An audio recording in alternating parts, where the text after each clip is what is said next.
ভুল করেও তোমরা এই আইস কিউবগুলো একদম ইউজ করো না। হ্যাঁ, ঠিকই শুনেছ।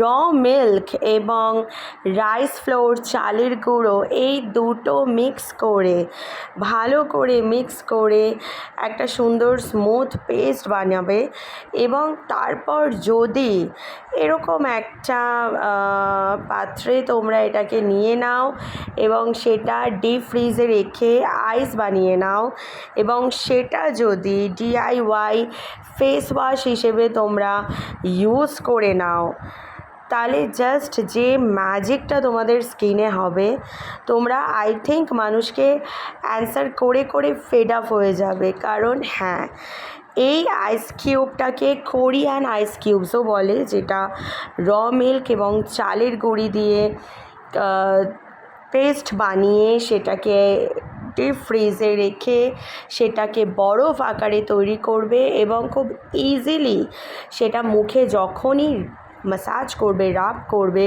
জাস্ট এরকম ফেস ওয়াশ ফর্মে চলে আসবে। ইয়েস, এটা যদি প্রতিদিন মর্নিংয়ে তোমরা ব্যবহার করো তাহলে এত সুন্দর একটা রেজাল্ট পাবে, এত সুন্দর স্কিনটা আমার হয়ে গেছে যে অ্যান্সার করতে করতে ফেড আপ হয়ে যাবে কী ইউজ করেছো। ইয়েস, মানুষ জাস্ট পাগলের মতো জিজ্ঞেস করবে কী ইউজ করেছো। কিছুই না, র মিল্ক এবং চালের গুঁড়ো দিয়ে আইস কিউবস বানিয়ে নেবে, সেটা ভালো করে দুবার মুখে অ্যাপ্লাই করবে।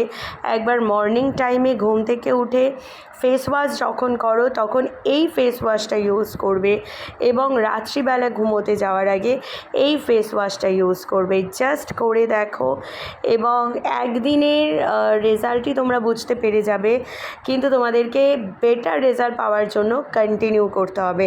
আমি যতবার এটা ইউজ করি দেখো, আমি নিজের স্কিন জাস্ট চিনতে পারি না। মানে এটা অ্যাপ্লাই করার আগে তোমরা দেখে নাও স্কিনটা কীরকম ছিল, ডাল, ব্রাইট ছিল না, এবং দিনের শেষে আমি এটা রাতে অ্যাপ্লিকেশন করেছি, তো দিনের শেষে খুব টায়ার্ডনেস ছিল। জাস্ট একবার অ্যাপ্লিকেশানে দেখতেই পাচ্ছ কতটা চেঞ্জেস। তো যদি ভালো লাগে অবশ্যই শেয়ার করো।